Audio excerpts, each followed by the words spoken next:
Well, good evening, everybody. Welcome to the Denver Bronco Roundup podcast on the amazing Rocky Mountain Sports Network. That's who we're brought to you by and sponsored by the fantastic Morgan Trinkets. Man, it's a Friday night. It's a Black Friday. For those of you who got out early and did your shopping, maybe been shopping online all day, man. I know I got a little shopping done myself, which was nice. You know, check a few boxes off. Always checking a few boxes off. My name's Keith Brugman. I'll be one of your hosts, but I'm not the only one. I got three of the four horsemen. I'll say the guy that I see right to the side of me. I'll say hello to Mr. Trevor Rocketman Salzman. How you doing, sir? Doing well, Keith. You know, excited to be here and can't wait to talk more Broncos. I hope everybody had a great Thanksgiving and thankful for all of you. Yeah. Hope you all are, got all the stuffing, turkey, cranberry, whatever your favorites are. Hit the dish and hit the spot, man. Always hitting the spot. Coming in here, the judge himself, Mr. Jody Moncrief. How we doing, sir? What's up, everyone? Hope everyone had a good Thanksgiving. Big Monday night game put us 3 games ahead. Big game. Big game, man. Jody, the judge, he doesn't mess around, man. He's like, hey, how's everybody doing? Let's talk about this game. This game is big, man. We got to get into it, man. We got to get into it just like we got to get to our posse. Scott came in here super early over on YouTube. I know that he's a liker, sharer, subscriber because he came in here before we even went live saying, hello, all. Welcome to Friday Fun Night. Man, it is a fun night, man. It's nice to be talking about a winning Denver Broncos team. It's nice to be talking about playoffs. It's nice to be optimistic. I honestly, gentlemen and posse, I went out there and I was looking for Cleveland Browns material. Wanted to do a little, back research. Everything I was finding is how excited they are about the draft picks coming up in this next year's draft. And I'm just glad we're not there.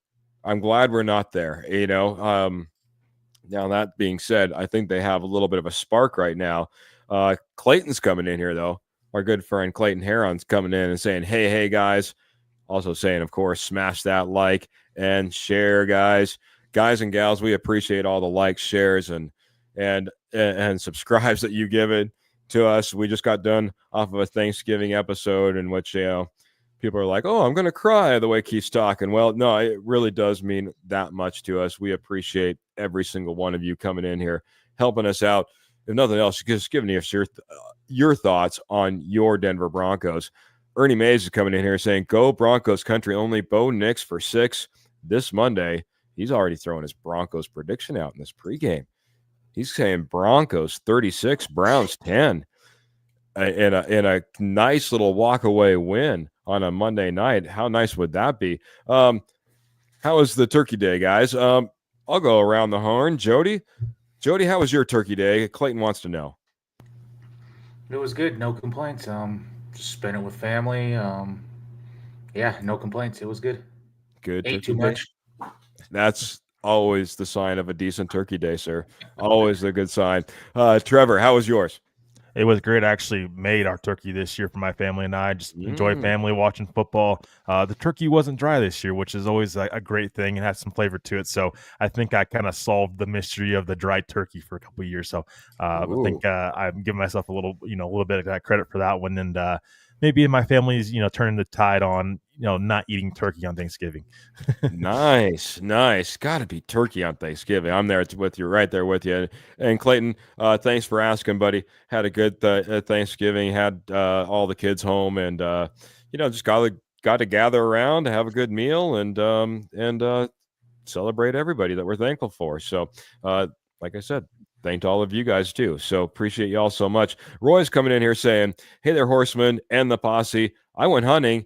Get away from Black Friday." So a little different Black Friday. He was out early, I imagine, but doing a whole different type of hunt. I love that, Roy. Hello, Keith and Trevor and Jody, says Mr. Ernie Mays. Christmas shopping. All of the time, or what was I saying? I can't see the emoji all that well. Christmas shopping all checked off. All checked off. That's what it is. Nice. Well done. I wish I could say the same. But Bill McLaughlin coming in here, dropping us stars, getting us started this evening. Appreciate you so much, man. I again get speechless every time. But he's saying, "Good evening, Keith, Rocket Man, and Judge.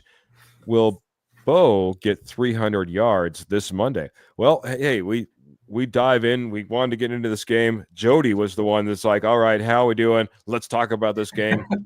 Phil wants to know, is Bo going to get a 300-yard game this Monday night? It's possible, but I hope not. I hope we find a run game. I go back to last year. That was probably Sean Payton's most creative game plan all year, the way we ran the football.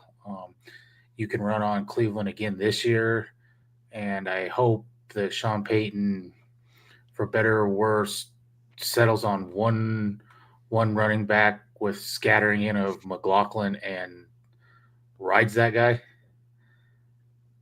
That would help us down the stretch if we could find a run game.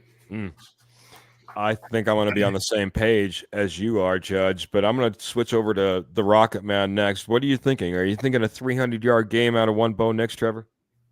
I mean, I would say 250.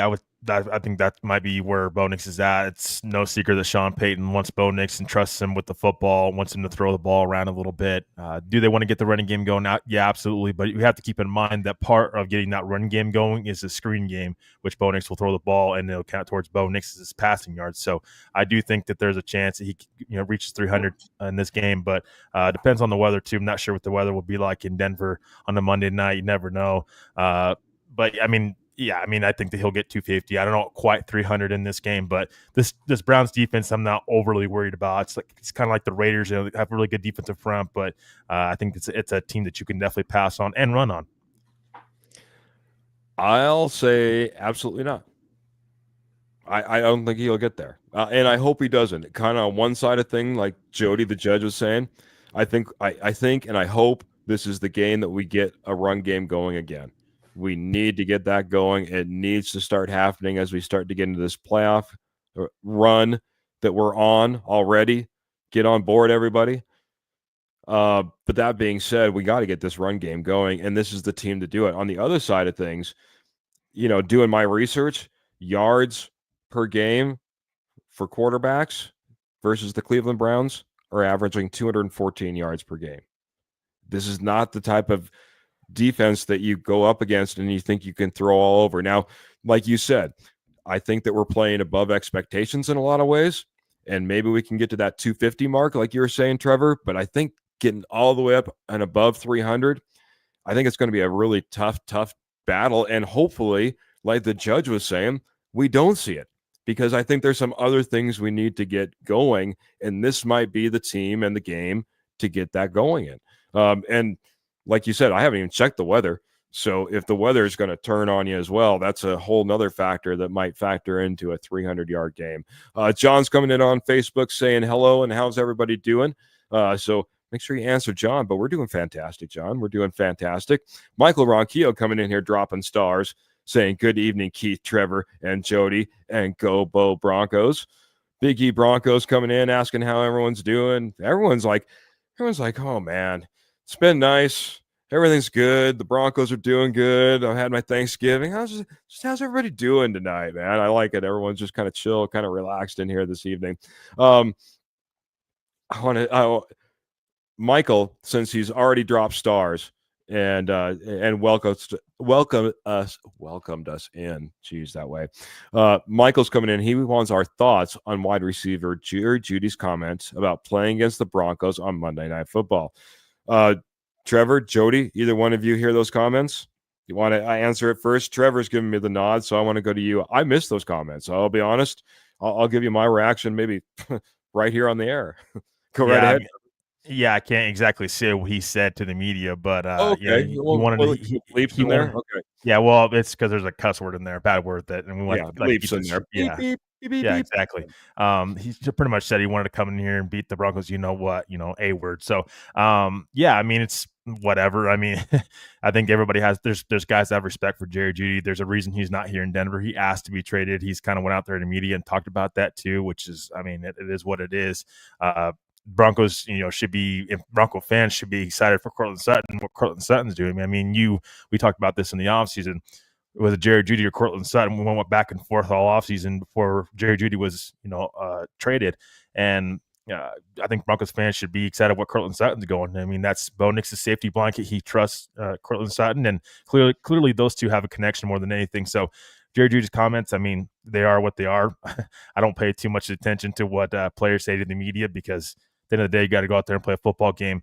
And yeah, I mean, it's just one of those things that brings attention to themselves more than the game. And you got to focus on the game and take care of business. Judge, he's the leading receiver. He's certainly been stepping it up over the last couple of games, man. I was just looking back, like 142 yards just a couple of games ago. They just ended up coming off that Cleveland game. He was certainly spotlighted there. Should we be concerned about one Jerry Jeudy's return to the Denver Broncos with Jameis Winston throwing him the rock?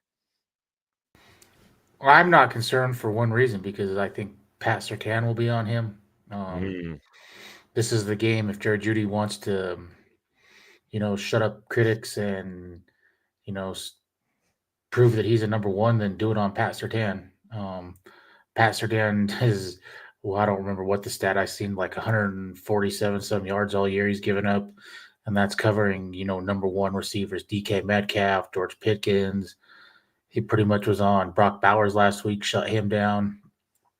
So, yeah, I'm not worried about that. And his comments to the media, I ignore them, because we've seen what he did here last year and the stuff he said and how he acted like a clown on live TV dancing behind Richard Sherman and stuff. We've seen that. So Steve Smith Sr. Or Steve Smith. So I don't. It is what it is. Go out there and show it on the field, because he hasn't done that ever. So yeah. My thoughts on this, Michael, since you're dropping stars and you're asking great questions, my thoughts is this. I'm so happy about the culture that we have in Denver right now. I'm so happy that when our guys take the podium, when our guys talk to the media, even after heartbreaking losses, you end up getting a blocked field goal in Kansas City or whatever. We go out there, we have a certain way we go about ourselves. And it's fantastic that that's what we had to worry about. And we don't have to worry about the noise. Let them all make as much material you can put in the locker and the bulletin board, whatever you want. We just go about our business and we do it the right way. And what a nice culture that we actually have now. We don't have to deal with the antics. That's my thoughts on it, man. I love it. I love it. Love Pearl coming in here saying hello to everybody. I'm wondering if she's saying she has shows next 2 weekends. If you could just clarify on that, Pearl, that would be fantastic. Scott saying, Bo Lee, but he seems a little less energetic in his press conference. Hope the pressure isn't getting to him. I think this is a great segue, because one of the things that we were talking about a little bit earlier was, what Bo Nix and what a few things we might not have to watch out for, Trevor. Trevor, what are you watching out for? And maybe another reason he might not be so energetic in his press conference. What are your thoughts?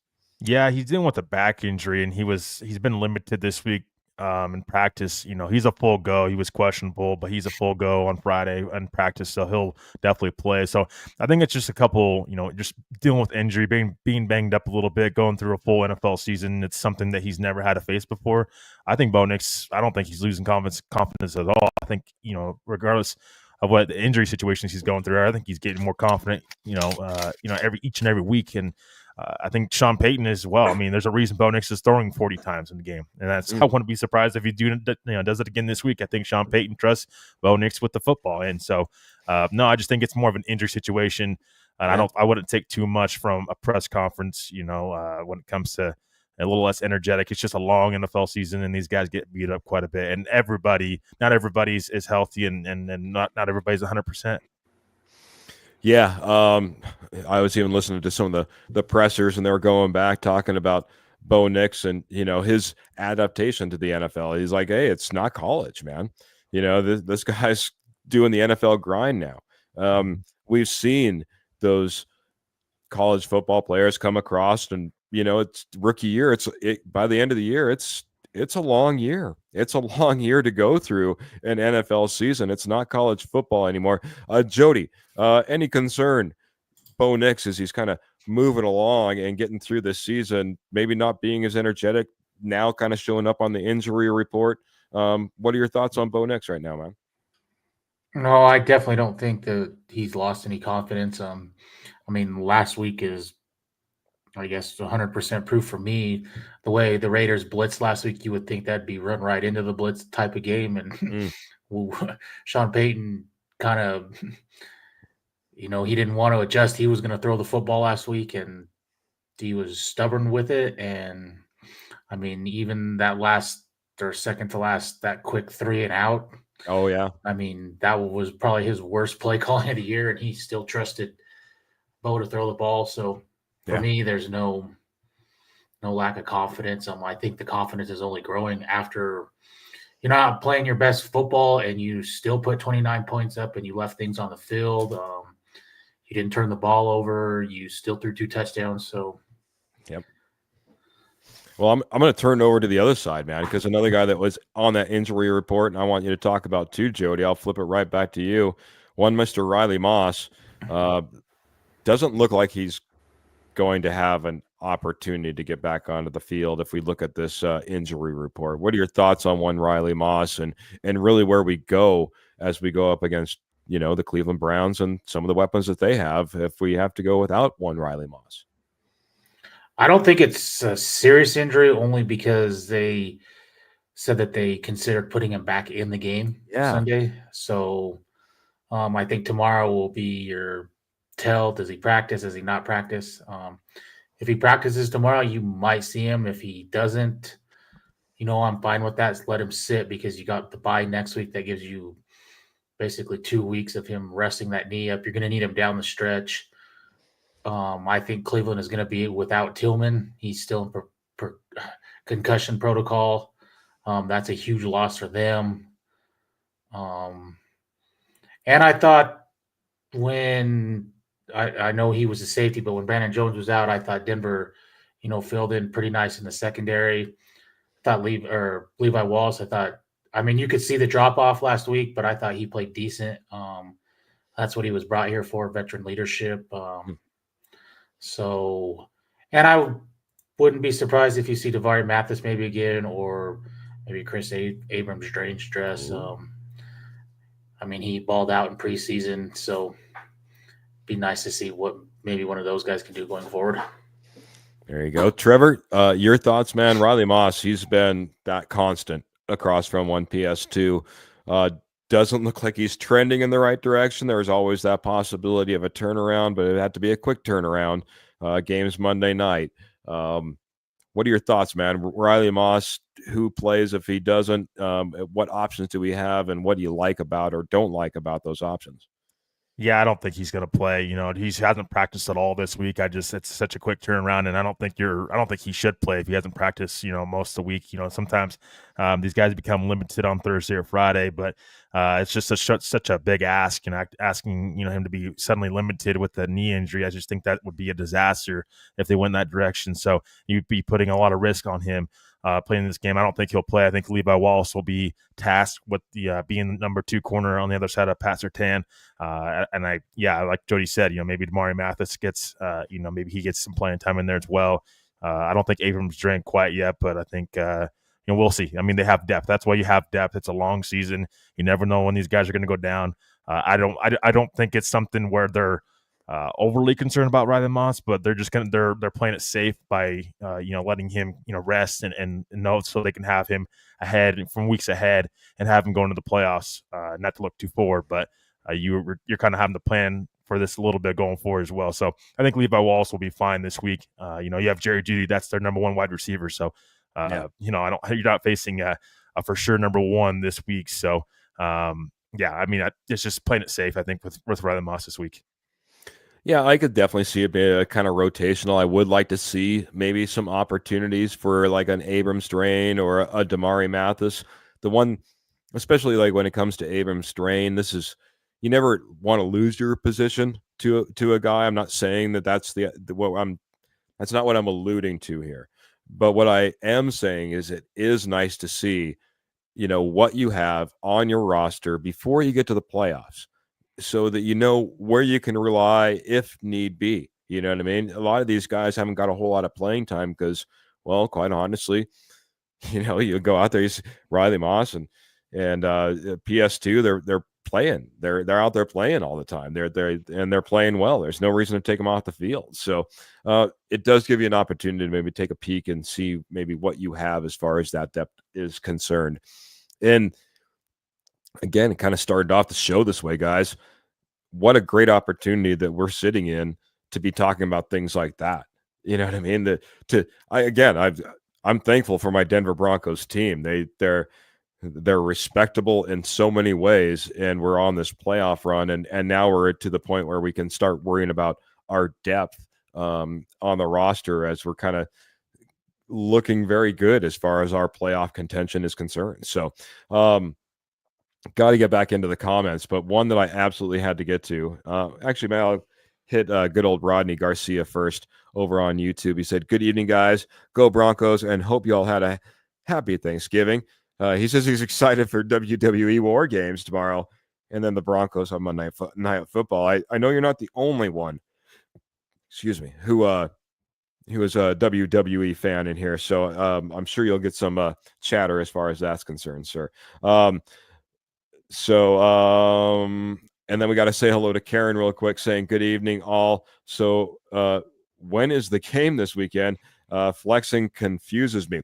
So this is the nice thing, Karen. I heard this, and I truly believe this. There is no reason for the NFL to have the Cleveland Browns on Monday night. And there was chat about being flexed out of Monday Night Football. That did not happen. And you know why? Because Bo Nix, as Jody pointed out before we got on the show in the back notes, 3 weeks in a row, he's earned Rookie of the Week, right? So this is a guy that's absolutely on fire. It's his showcase. He's going to be able to go out there in the big lights. Last time the Denver Broncos played at home, Monday Night Football, it was a COVID year. We had cutouts of South Park characters in the stands. Last time we actually had a live Monday Night Football game in front of fans, 2018, gentlemen.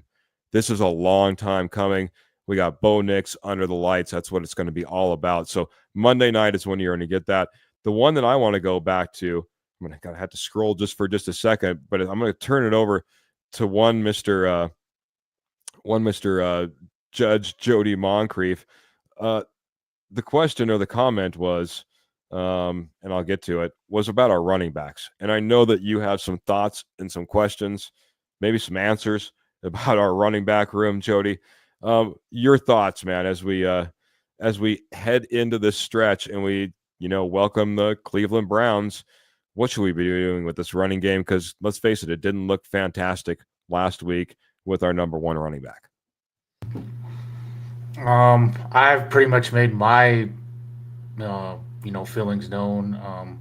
and last week kind of solidified it. Javonte Williams, 8 carries for -2 yards. I want to see a full game of Audric Estime. I want to see where that is. I've let it, everyone knows I'm a huge Notre Dame fan, and this guy is a beast. And if you can let him, do what he does, I think he can be this running back for this team where you don't have to go address it next year. But Sean Payton, I mean, he's let this be known too that 3 running backs is a problem. When you got, just like they say, when you got 2 quarterbacks, you don't have any. When you got 3 running backs, you don't have any. They need to commit to one, whether that's commit to Williams, commit to McLaughlin, or commit to Estime, commit to one, and you got to let them eat. I think that's part of the problem. They're not getting into the game so much.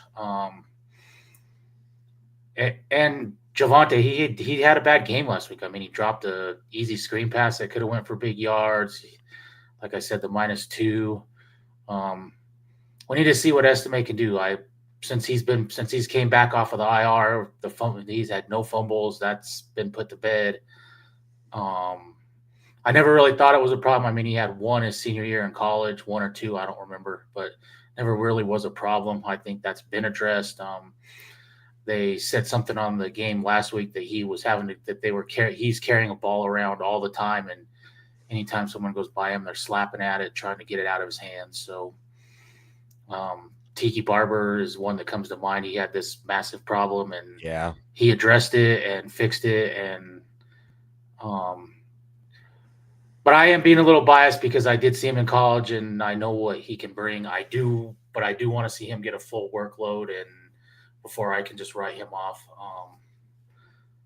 Because when we make I'm going to say win, because I do think we are going to make the playoffs. When we do make the playoffs, the one bad weather game we've seen Bo Nix this year was not good in the rain.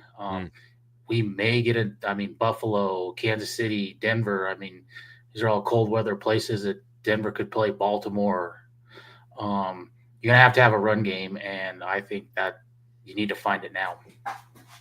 Need to find it now. Doesn't think Javonte's the answer. Would like to go to Audric Estime. Trevor, when the coach hit the podium, he said, man, this was going to be a tough game to run against that front, no matter what running back we had back there. Kind of made a little bit of a opening, or I hate to say an excuse, for Javonte and his running performance versus the Las Vegas Raiders. I don't know if I'll get any different answer than what I heard from Jody necessarily, but what are your thoughts about Javonte Williams, McLaughlin, Audric Estime, Blake Watson? What are your thoughts, Trevor? Yeah, I mean, I think that it's going to be a matchup based, who's getting the carries, a running back. And we know Jaleel McLaughlin's going to get involved. We just don't know what it's either going to be an Estime week or is it going to be a Javonte Williams week. If you look, McLaughlin gets carries regardless of who's just not going to be as much, of course, because he's limited in what he can do. But yeah, I mean, I think that they're going to use all their running backs. I think that's Estime, and I think that's Javonte. We just don't know what week that's going to be. That's why I said, I think a previous show, you can't guess it. It's one of those things where I hope that nobody has these guys on your fantasy football team, because you don't know who's going to be starting, week to week. And that's what it is. That's where this team's at right now. They're still trying to find their running back. That's why you're seeing a guy that's not being consistent each and every week be in the backfield. And I still think that, if the season ended today, whether the Broncos make the playoffs or not, you got to invest in that running back room at some point in time again. I mean, it's been a while since you've done that, since Javonte Williams was a second-round draft pick a couple years ago. You've relied upon Estime, a fifth-round pick. Jaleel McLaughlin's undrafted. Blake Watson's undrafted. You have a rookie quarterback under a controllable contract, a rookie scale contract. You can't afford to be cheap when it comes to putting resources around him to be successful. They need to find a running back. This year, it's going to be a matchup based week to week thing with Estime and Javonte Williams. And it's one of those things where also, though, I don't just blame the running backs. Sean Payton needs to do something with the scheme and a system so these guys can start running the football, because this was a problem last year too. They couldn't run the football at all. And it doesn't seem like it's going and it's getting much better this year. So I think it's a little bit of mixed baggage with everything. And that's why you're not seeing them be consistent and running the football successfully. I think this is Sean Payton too, a little bit, because he says it's going to be hard to run on this team. Teams have ran on Cleveland all year, Yeah. I think he's putting that seed out there. He's showcasing Knicks, and he wants to rub that in people's faces. Hey, I told you Knicks was going to be good, and look what I'm doing with him. I think he likes that because last week was a run type of game. When you're getting blitz like that, you run at the blitz, and he's still throwing and didn't even try to run the ball. So I think it's one of those. You're going to live with Knicks 30. Everyone can say it's not a good idea for Knicks to throw 35, 40 times. That's what Sean Payton's going to do. It's just like Russ last year. You're throwing Russ 35, 40 times. That's definitely not the way to win. And Pittsburgh's proving that out. Yeah, I would agree to a point, but I think if you do have that back, right? I mean, if you have the back, right, it's completely different. I think it does change even your philosophy as a coach if you have somebody out there who that's just going to be, picking up yards, picking them up, laying them down. That said, I had to agree, Trevor. I think it's going to be a running back by committee. I think it's something that we need to invest in. We've talked about it. Jody's mentioned it. You've mentioned it. The fact that Josh Jacobs was on the radar before this season started and was a serious consideration to try to bring into the Denver Broncos. Now doing quite well for the Green Bay Packers. I just had one other thing I wanted to hit before we hit our sponsor break here real quick, bud. But it was on the injury report. Sorry. John Franklin Myers kind of showed up, but I think another big one that we need to hit kind of in conjunction with that, Zach Allen looks like he's coming back, doing well and practicing this week. Just your thoughts on those two guys and how they'll influence this upcoming game. You talking to me first? Yeah, Trevor. Okay. I'm sorry. Okay. Yeah, I mean, it's going to be a big influence. I mean, it's great to have Zach Allen back. I think he was missed this past week. He leads his team in pressures. He's going to get after the quarterback. He's done a great job stopping the run. John Franklin Myers, again, it just goes back to everybody being banged up at this point in time in the season. And so it's great to have these guys back, and they're going to be a big part, and they have been a big part of Denver's success this year on the defensive line. So, yeah, I mean, it's absolutely great to have these guys back, and you need to put pressure on Jameis Winston. He's the guy that in the past, and Sean Payton knows this, probably the best. Put pressure on him. He's going to make mistakes. He's going to throw interceptions, and if you can force turnovers and give Bo Nix a short field, the better that you're going to be. And so I think Zach Allen and John Franklin Myers are going to be a big part of that in this game and going forward for the Broncos. Very good, man. Good to be seeing Zach Allen back. John Franklin Myers, though, popping up. Jody, I want to get your thoughts on those two as well. Pretty much the same thing Trevor said. You definitely could see the pressures drop off against the Raiders. After getting the win without him, I'm glad we set him. Got him some rest. Same with John Franklin Myers. I think he's a big part of what's turned this run defense around from where it was last year because it wasn't great. Great. So I'm glad to have him back, especially with Cleveland getting Nick Chubb more acclimated into their running game. And I mean, we know what he can do when he's healthy. So I did have one question on the run game though, going back. Yes, sir. Why does everyone think Knicks has kind of stopped running so much? I mean, it's settled him down in the pocket, I think. Mm-hmm. You can watch that, but since the Saints game, there's been really no designed runs. If I was to answer first, I think it's kind of like that running back by committee. I think it's all about the game plan and what you can do against some of these defenses. I think if we would have maybe saw what Sean Payton and the Denver Broncos thought they were going to get from the Las Vegas Raiders in a lot of zone and not this blitz heavy package, maybe we would have saw it break out a little bit. I think it's still in the bag, I guess is what I'm saying. I just don't think it's being featured right now. And I think there was an emphasis in him getting his feet set and the pocket presence being more important than necessarily the design runs that might have, hampered him in that development. So do you think the Jane Daniels injury had anything to do with him getting hurt running? Trevor, go ahead, man. Let you take that, man. No, I don't think so. I kind of echo what Keith said there. Bo Nix needs to become a better pocket passing quarterback. We've seen him take off way too soon when in the pocket and just kind of leave plays out there. So I just think that he needs to become a better pocket passing quarterback. I think they worked on that, and they have worked on that throughout the season, and I think that'll continue to be something they work on. He's not, perfect and exactly where he needs to be, but he's much more, much more improved than where he was at the beginning of the season. And so I think that's why you're seeing these playmakers starting to kind of pop up for Denver suddenly. We talked about that in the past. Bo Nix, I mean, it's huge when you have a quarterback that can make throws downfield, and Bo Nix just wasn't doing that the first couple of weeks of the season, and that's okay. He's getting acclimated to the NFL, but as he continues to grow, he's becoming a better pocket passing quarterback, and now you're starting to see these playmakers kind of start popping out and showing out a little bit more. I think that's huge on the quarterback play that you're seeing from Bo Nix, and it's really helping, I think, Sean Payton in this front office see, oh wait, we have something there with Marvin Mims. Oh wait, we have something there with Devon Vele, and I think it's a big part of that is what Bo Nix has been able to do, and much more improve from the pocket. Last comment before I hit the sponsor break, and I'm just going to answer this myself. Broncos Sunrise. I think this is a brand new face in the posse over here, coming in over on YouTube. He says, has there been any news on A.T. Perry at all? And I think I'm going to refer almost right back to what Trevor was just saying. I think you're starting to see some of these guys on our roster who have been on our roster or who came on our roster before A.T. Perry starting to pop. And whenever that happens, I think you're going to have a hard time starting to find your way into this roster. When you're talking about Devon Vele's and all of a sudden, he's starting to look like legit. We have Josh Reynolds that we know that we went out and we paid quite a bit for. He's coming on. Cortland Sutton has been doing fantastic.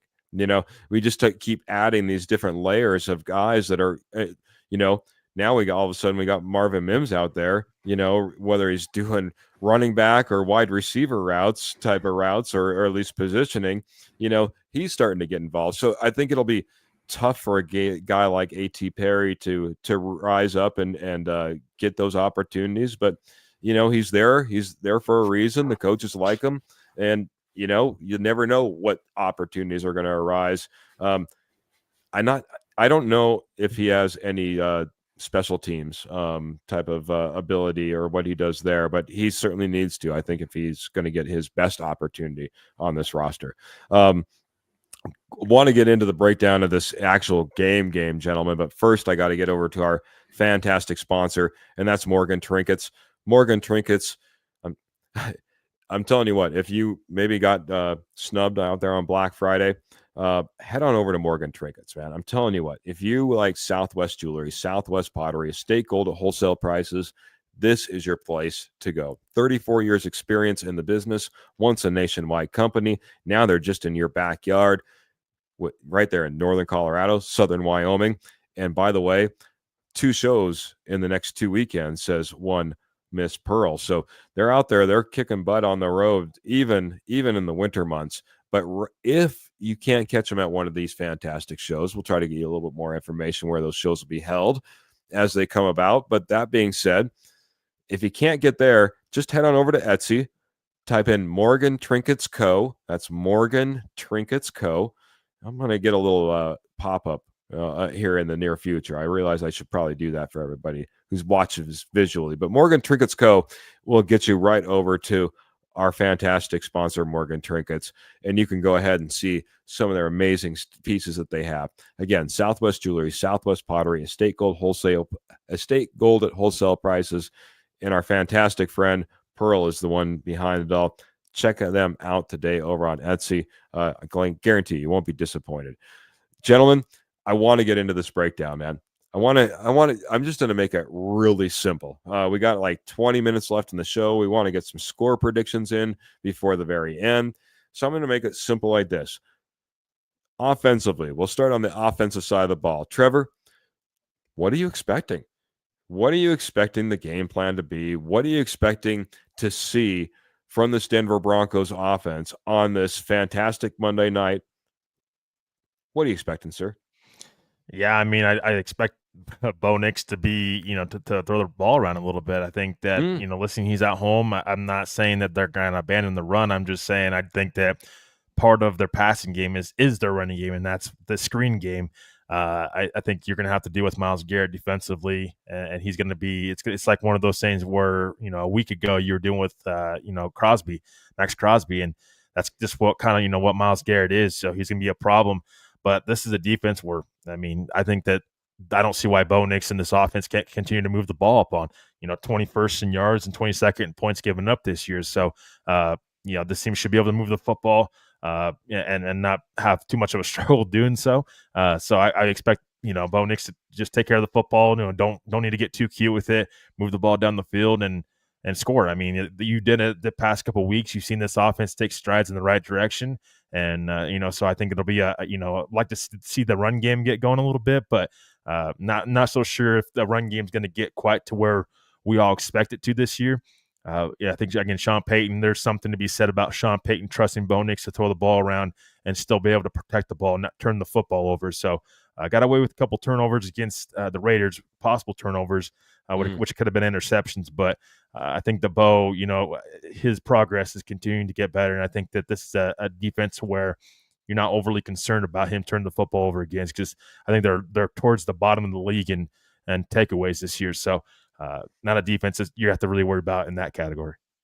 All right, then I'm going to throw it over to this side of it as well for you. Just one more answer.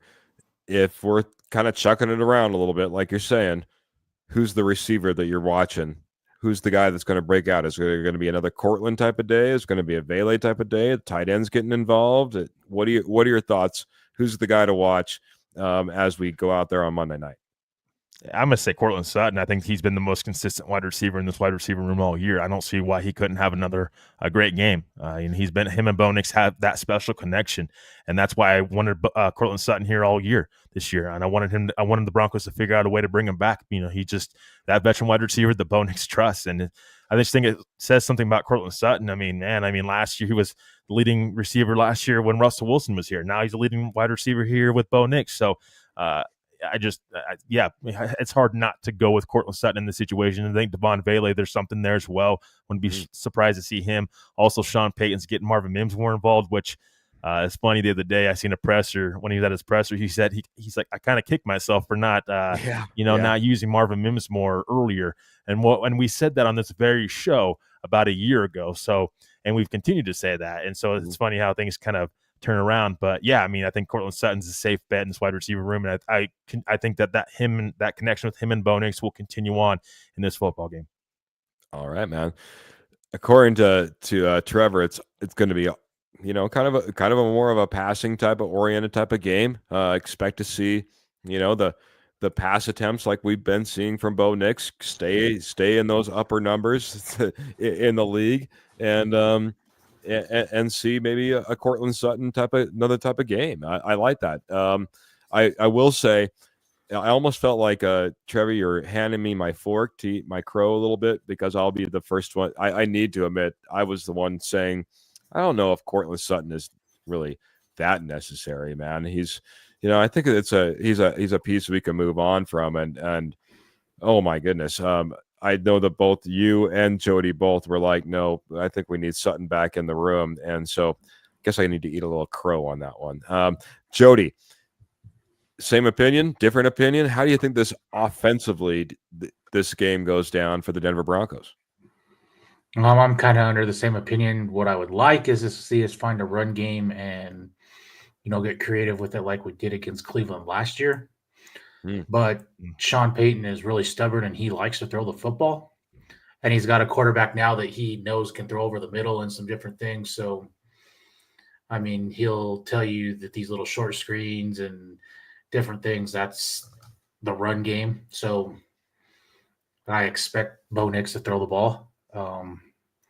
Until Bo Nix just goes out there and is not doing it, I don't think you're going to see a huge commitment to it, or you get a weather game like the Jets. Someone mentioned Max Crosby and their pass rusher. Myles Garrett. Myles Garrett. The big difference for me is if you watch, Max Crosby lines up a lot of the times on right tackle where Myles Garrett lines up on your left tackle a lot. Mm. And I went back and watched that game last year. Garrett Bowles, pretty much shut him down last year and, dominated him. So I think if he wants to line up against your best lineman, then go for it. Minus the extra penalties that Garrett Bowles has had this year, pressure-wise, he has been great protecting Bo Nix, and I think he welcomes that challenge of Myles Garrett on him. Very good. I'm sorry. I'm on a completely different opinion than both you guys. I'm going to be on the opposite side of the ball. I just keep looking at these stats, and when you look at a defense that, when it comes to rushing, they're 20th in rushing yards per game or rushes per game, given allowing 28 rushes per game, 4.7 yards per tote. That's 22nd. Rushing yards per game, 130.6. That's 23rd in the league. Rushing TDs per game, they're giving up like 1.5 rushing TDs per game. That's 27th in the league. The opposite side of the ball, completion percentage, they're 6th in the league as a defense. They're only allowing 62.4% completion from quarterbacks so far. This is not a defense necessarily to be tested. Pass attempts per game, yards per game, 214, 15th in the league. That's one of their worst stats. They're also getting about 9% of their snaps are sacks. So it's something you got to watch out for Myles Garrett. So they're getting after the quarterback. By the way, that's 5th in the league. They're getting after the quarterback. They're tough to get completions on. I really hope the game plan isn't to be just going ahead and trying to pass it all over the place. On the other side of the ball, like I said, rushing 22nd, 20th, 23rd, 27th in the league. This is where we need to get going. I don't care if it's Audric Estime. I don't care if it's Javonte Williams. I don't care if you Blake Watson. I don't care who it is.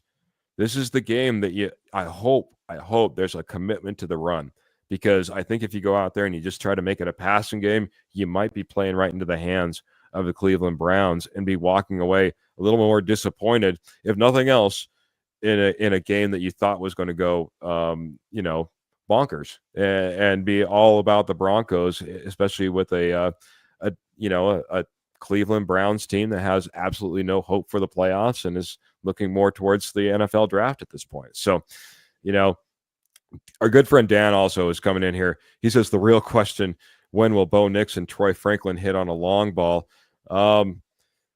Jody, I'll let you answer that one. When's that coming, buddy? I think that might be a while. I think you've seen I think it was the Kansas City, whatever game it was, Kansas City or the Ravens game. They moved Cortland Sutton out there on that deep pass and connected on it. So I think it might be a while. They've been using Mims. They've been using Franklin more in the, kind of the middle of the field. I mean, he caught a deep over the middle pass last week against the Raiders. That's where he caught his one touchdown, was, against the Chargers, was over the middle. I think that's what fits him more.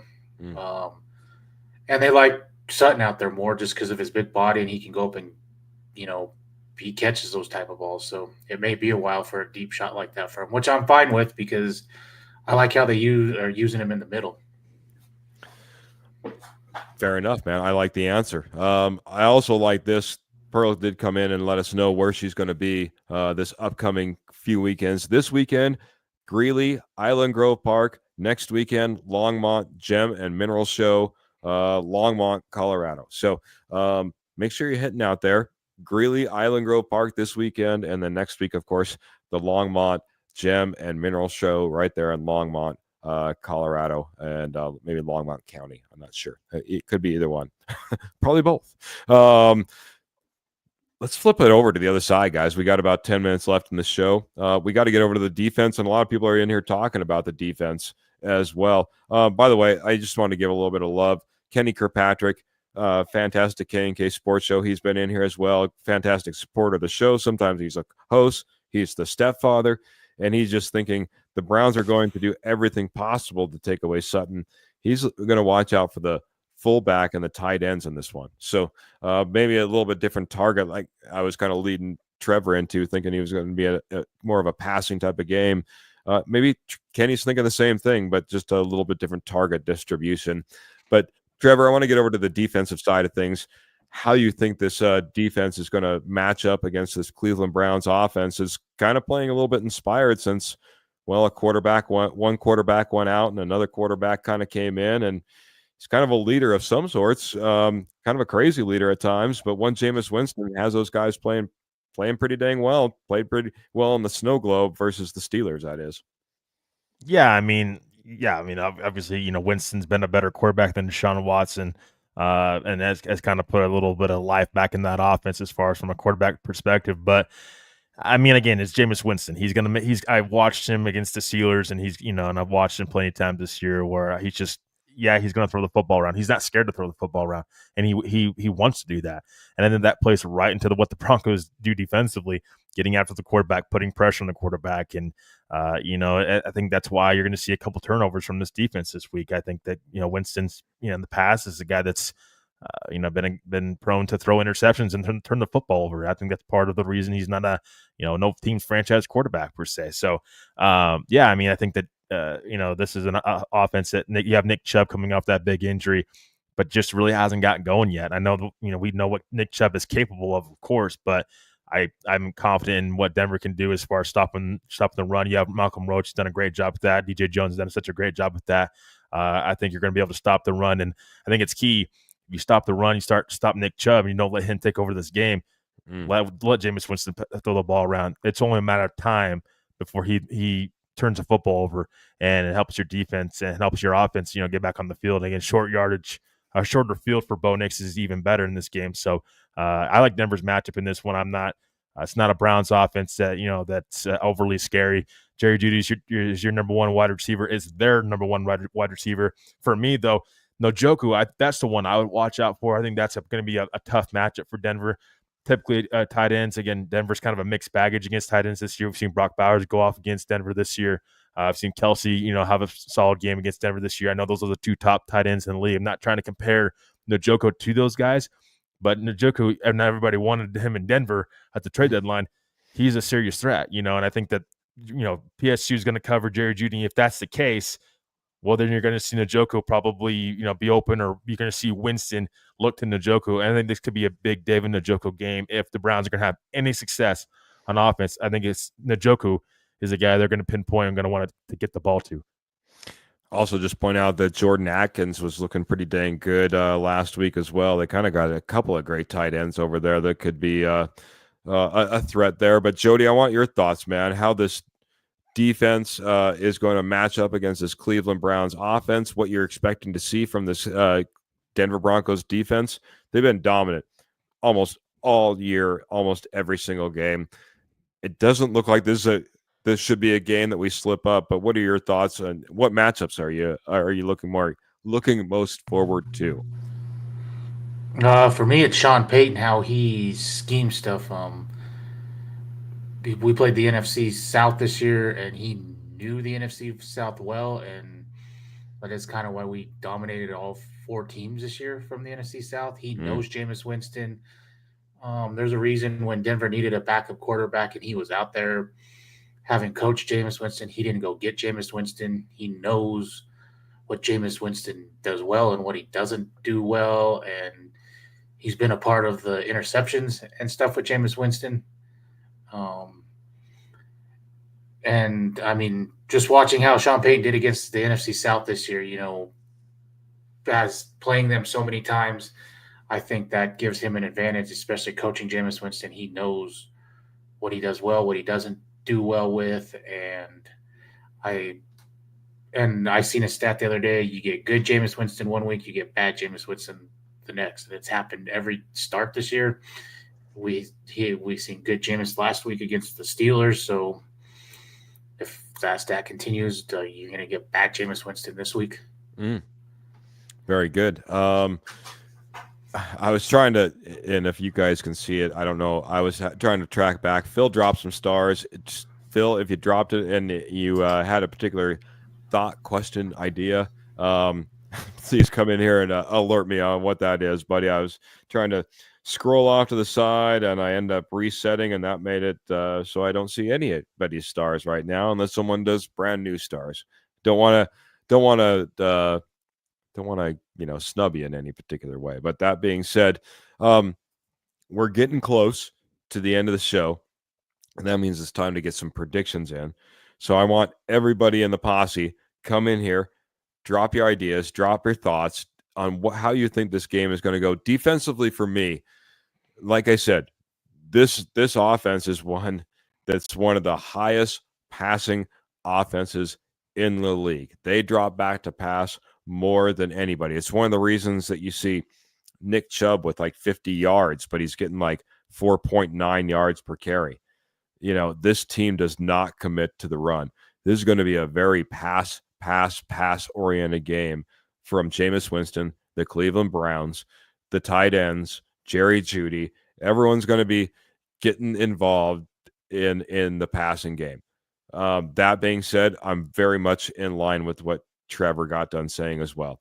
I think this is an opportunity for us to have turnovers in this game. Jameis Winston is not that guy that's known to be non-turnover prone. Let's just put it that way. He gives you opportunities. He tries to put it into windows. He tries to guess sometimes.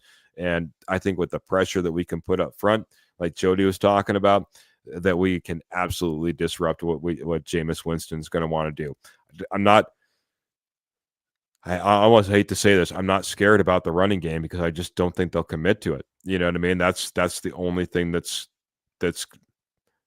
honestly holding them back, because between Nick Chubb and Ford back there, they have a couple of great running backs that can hurt you. So don't overlook it. Don't overlook it. Here's a question coming in from Phil. Might not have been the same one, but he's coming in with a great one. And I want both you guys to answer this. Trevor, I'm going to start with you. Does Mims break out in this game, and will Benito get 2 sacks? What are your thoughts about Mims and his opportunity in this game? And Benito, can he go off and get his total to 12? Yeah, with Marvin Mims, I don't know about going off, and I don't know where his going off would be. Again, Sean Payton's using him in this offense, in the run game and whatnot, trying to, short yardage, in the short yards game. But I don't know what a game for Marvin Mims looks to break out with, honestly. So I'm going to say no. I don't think Marvin Mims breaks out this game. It's just I know he's getting more involved in the offense. I think hopefully that'll continue to grow throughout the season, but I don't know if that's in this game per se. I will say I do think Cortland Sutton's going to be guarded pretty well in this game. They have Denzel Ward as well, so that's a heck of a corner there. So I could think maybe this could be a Devon Bailey type of game too. I wouldn't be surprised. But I don't know about Marvin Mims breaking out in this game. Maybe on special teams possibly, but I'm not sure on offense if he's just quite there yet. And they're quite there yet as far as completely getting him figured out and how to use him in this offense. I think they're slowly starting to figure that out. As far as Nick Benito goes, yeah, I think he's very much so capable of it. Of course he is. And I think he's a big part of getting after the quarterback. And, first step move for Nick Benito is something that he's worked on and something he does really well. Having Zach Allen back this week is definitely going to help. I wouldn't be surprised at all if Nick Benito, I think that if you ask me what's more likely, I think it's Nick Benito getting 2 sacks over Marvin Mims breaking out in this game. Blowing my mind, Trevor. I would have just guessed the complete opposite, which makes me throw that right over to the judge. I want his thoughts on this too before we get out of here. Benito getting 2 sacks, Marvin Mims breaking out. A, I'd like to know your thoughts on it, and B, give me the more likely. I'm kind of in line with Trevor. What is a breakout game for Marvin Mims? I think a breakout game for Marvin Mims is those little wheel routes out of the backfield, and he busts one for a long touchdown or something. And yeah, I'm not going to doubt Nick Benito getting 2 sacks. The way we blitz, we lead the NFL in blitzes. That's easy for me, especially the amount of times as I expect Cleveland to drop back and pass. That's just more opportunities for him to rush the passer. Absolutely. Okay.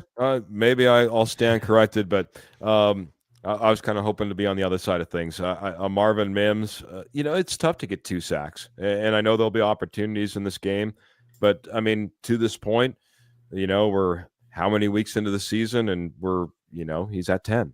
You know what I mean? To try to ramp it up and get 2 in a game, it's kind of like I don't know, the Seinfeld episode when Paul O'Neill had to hit just 2 home runs, because 2 is better than 1. To be fair, I want to say this though. Nick Bonito. My gosh, that was hard to say for a minute there. He's had 2 sacks this year already in the Atlanta Falcons game, so he's already done it this year. So I think that's why another reason why it's like, he can do it, and we just haven't seen it from Marvin Mims enough. And I just think that it's a growing process to try to get him involved in the offense, and you're trying to do that while also getting Cortland Sutton involved, Von Vele involved. So. And then obviously, again, some people want to get the running game going. So it's just it's hard to get everybody their touches as well. So I think Nick Bonito, though, knowing that he's already done it this year, had 2 sacks, I don't see why he couldn't do it in this one either, just like Jody said. I see a trend line with Marvin Mims, and I see him getting more and more. And now I hear his coach talking about it and saying, hey, I should have thought about this earlier, the way this guy works in space, the whole 9 yards. I think there is certainly an opportunity for him to have a breakout game. Why not this one? You certainly could be that guy, because I like how they're using him with that wheel route, especially out of the backfield. It could be a breakout game. I don't know exactly what that looks like. Like you guys said, might be not the traditional wide receiver, but nonetheless, I think it could be a Marvin Mims. That's the one I'll put my money on. Marvin Mims over Nick Bonito. Karen's coming in, and we did get a little stat heavy. Somebody else mentioned that a little bit as well. My research went a little stat heavy instead of just feel this time. But Karen saying man seems to be working better than zone with our team. Am I right or sorry or question mark? Sorry, not a stats kind of girl. And you're absolutely right, Karen. This team, with the way that they can actually match up from a cornerback standpoint on these wide receivers, from a safety on tight end type of matchup, we do very well in man. And the other thing that gives us the opportunity to do is bring more pressure along our defensive line. And that, of course, more pressure on that quarterback means usually a little less accurate in the throws downfield. So it all plays into our own hand. But you're absolutely right. With PS2 leading the way, you absolutely are a fantastic man type of team. And we can press. We can press with the best of them if we really need to, which is fantastic. We see that a lot once you get down in that red zone, especially as all those windows tighten up. So there's a little bit more of just a diagnosis and not necessarily the stats. But now I want to get into all these predictions. We're already just a little bit over what we thought. But I got to get in here and get Jody's prediction, Trevor's prediction. But first, I got to get into the posse. Ernie Mays coming in saying 36-10, Broncos only. Rodney Garcia saying, I think this is going to be a tough and close game. I have Denver winning 23-17. Kenny Kirkpatrick coming in here saying Broncos 19, Browns 15. All field goals for the Browns. No touchdowns. Well, I like the idea of that red zone type of denial, I guess you could say. Pearl saying 14-20, Denver Broncos come away with the win. Karen's coming in. She's got her predictions. She's saying, I'm going to say the Broncos win 28-20. Some comments on McGlinchey needing to be a little bit better. Dan's coming in here. Dan's loving the Broncos in this one. Denver 40, Cleveland 13. Michael Ronquillo, the Ronk himself. Broncos 24, Browns 20. Close games in here. I want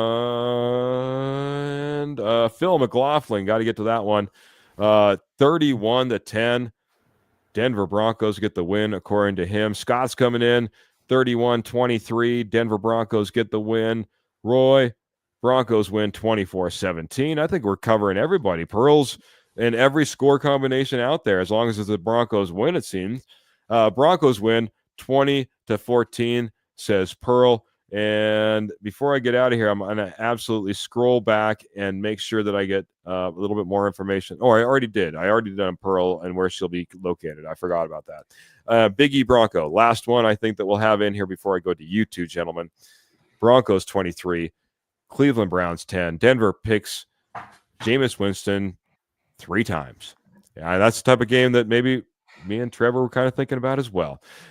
Judge, though, it's the time. I got to get your prediction. I got mine written down right over here on the notepad so we can see how well we do. Let's see how close you come to the score prediction. We've dived in all night on this game. Now's the go time. What are you thinking? How do you see this game shaking out, sir? I think I said earlier in the week 27-17 Denver. Okay. I'd like to see the run game, but until I see Peyton commit to it, I'm going to hold my breath on that. So I expect to see another 30, 35, 40 pass game from Knicks. All right. Watch for the skies to be littered with footballs flying through the air, especially if Jameis Winston's also coming to town, and we're going to be throwing it all over the place. But Judge is coming in with a 27-17 Denver Broncos win. Ernie Mays, Denver Broncos 24 wins, 7 losses against the Browns, just to kind of give you an idea. Rodney's right on your that is not a burner, buddy. That's not a burner account. That's not a burner account. No, Rodney's been a great, fantastic posse member, but it sounds like a burner account for Jody on the side. Please no Javante, feed the ball to Estime. Trevor, what are your thoughts, man? It's Monday Night Football, man. I can't wait. Just can't wait. Anyway, what are your thoughts on this game, buddy? Yeah, I mean, I think that it's a very winnable game for Denver. They have to take care of business, not only because it's a home game, but it's also a game that you can stack upon, increasing your odds of getting up in the standings as far as playoff standings wise. I think it's you got to take care of business. This is a team where, I mean, knock them while they're down, right? I mean, it's a very winnable team. We've seen this Cleveland Browns team be a team that loves to compete, though. I don't think this is going to be a blowout at all. I think this is going to be a game that they're going to be competitive in, and they've shown that. I think that's what Stefanski, their head coach, has built there in Cleveland, so give him credit for that. I have 21-14 Broncos. I think it's a pretty close game. I think that, but Bo Nix is going to be, again, asked to throw the football around a little bit. I think that's a defense that's, it's a solid defense, but it's not a defense that you overly have to be worried about. I think, the run game going, yes, you would love to see the run game going, but at this point in time, I think I've been saying that far too long. I just don't know if that's going to happen, and get to where it needs to be this year. I think Sean Payton will continue to use that screen game, and he trusts Bo Nix, which is fine. Hey, let's see what Bo Nix can do. He's trusted him up to this point. Bo Nix's growth has been, it's been clear. Week to week, he's growing. He's getting away with a couple interceptions, but that's fine as long as Bo Nix continues to take care of the football and don't put the football in harm's way. I like where the Broncos defense is at, and able to get pressure on Jameis Winston, stop Nick Chubb. I think that there's no reason why Denver can't win this game. I think it's one of those games, once again, for me, where if the Broncos are going to be serious about being playoff contenders, you have to win this game. Very good, man. I want to get one more thoughts on the uniforms. Rodney wants to know. Jody, 10 seconds or less. Well, I like them. I like the snow white helmets. I do. I like the snow white helmets. Right on, buddy. Trevor, 10 seconds or less. Yeah, I would rather. I like the snow caps too. I like the uniforms, but I wish they had the D on them like they did last year. The snow caps last year that they wore, I like those a little bit better. So, but yeah, I like the uniforms. We'll be excited to see them, on TV and in person if you're going to the game. There you go, buddy. Absolutely. I like the snow caps too. But I agree. The last year with the throwback D, that was pretty. I would agree with this. They're fire. They're fire. Awesome colors. My prediction. I'm rarely this guy. Maybe I'm channeling my inner Albert Mile High Dutchie, who happened not to be able to make the show tonight, but we're always excited to see him. I'm looking for the Broncos to show up big. This is a big game, like you said, Trevor. This is a game where you need to show up, show out. It's if you want to go out there and be that playoff team, this is the time to do it, man. You got to beat up on teams that only have 3 wins. And I want them to go out there and I want them to beat up on this team on the big spotlight. I think there is absolutely opportunity across the board. I'd like to, again, I'm going to be the odd man out. Seems like been the odd man out all night, but I want to see this running game get going. I don't know who it'll be. I have a feeling it won't be Javonte Williams. It could very well be your good friend Audric Estime, Jody. He could be getting the tote and rocking it quite a bit. And if it's the case, I see 100+ yard rusher out of this one rusher out of this game. Somebody's going to get 100+ yards out of this game. My final score prediction, though, Denver Broncos 31, Cleveland Browns 17. We walk away feeling really good. So hope I'm right. Because, man, I feel like I said, I think we have great opportunity. We get out front early in this game. I think it's lights out after that. So I appreciate, man, Trevor, Rocket Man Salzman coming in here, rocking every single show, it seems like. Jody, the Judge, Moncrief, man, coming in here, laying the knowledge on a Tuesday night. Let's get to both of you. Trevor, let's say goodnight to everybody out there in the posse. We're getting a lot of great comments and some love coming around as well. But give some love back, I guess, to all our friends.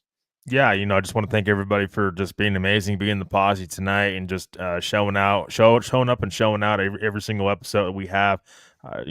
So much love and respect for all you guys and for following us. And any of the new followers, we're excited, and even people that have been with us for a while, we're excited to continue to bring you even better content. We try to bring you the best every single episode. We really appreciate all of you guys, and I hope everybody had a great Thanksgiving and enjoy the game Monday, and stay safe. Have a great weekend. And as always, go Broncos. Love it, buddy. Yeah, we love our posse. They all do so. They do so much for us. Now I am feeling like I'm sounding like Albert, but honestly, you guys do amazing things, and can't help but be thankful for all the support you show us. Jody, help me. I'm stumbling over my words. Get some goodbyes in here for me. Yeah, thanks to everyone. Great show as always. This is Denver's second primetime game of the year, first Monday night game of the year. Show all the people wrong that ranked you the 31st ranked, roster at the beginning of the season, and where Vegas had you at 5 wins. Solidify yourself as a true playoff team, and that teams are worried about come playoff time. Love it. You've got the whole, football world watching you. So that's what I'm talking. Just what Sean Payton wants. I mean, he flexed into that Thursday night game. He wants these primetime games. He wants, he wants some people to eat some crow. So love it, buddy. Love it, man. I'm right there in agreement with you is what I kept trying to cut you off and say, I guess, because, like I said, big game, prime time, no better time to show out. Let's keep it rolling. And show what we're made of. Show the country what we're made of. Believe me, not necessarily being in Colorado, having to fight to try to find and watch games. Show everybody exactly what I want. That 31-17 wins. But first and foremost, I don't know why I'm having such a hard time tonight. But Michael's coming in saying he's closing out with some Facebook stars. Thank you very much, Michael. Fantastic supporter of the show. Can't see it on the side. I'm just trusting you because you're always faithful and honest, and know that we appreciate that. And I'll probably find it later and make sure that I give a little bit of love and recognition off to the side for everybody who dropped stars this evening. Really does mean a lot. Really does help a lot. And I'll be honest, I made the big purchase today, part of my Black Friday shopping, for our giveaway. So we'll be getting a autographed, certified, JSA certified autographed jersey from a current Denver Bronco player to be named. It's heading my way as quickly as I possibly can get it, and then we'll be giving it away to one of you all. For those of who are, I think it was Karen that was asking or talking about, just really quick, it only comes in one size, extra large, and it's only a men's. So that's the size it'll come in. Most of the time they're framed, not worn. So it's the best for that particular situation. So can't wait to get that all to you guys. That being said, got to get out of here the way we always do. I'm just going to wrap it up and say it the way we always do, gentlemen. Make sure you keep those boots in the stirrups, keep your guns in your holsters, and as always, oh, I forgot, keep the Denver Broncos in your heart. But before we get out of here, remember, we go live every Tuesday, every Friday, 7:30 p.m. Mountain Standard Time. There will be no post-game show because it's a Monday Night Football game. We'll wrap that right into Tuesday, so come back Tuesday, 7:30 p.m. Mountain Standard Time. Thank you all for checking us out. Thanks for all the love as we're getting out of here, but we are going to get out of here. All have a good night. Mile high salute. And can't wait to see you next.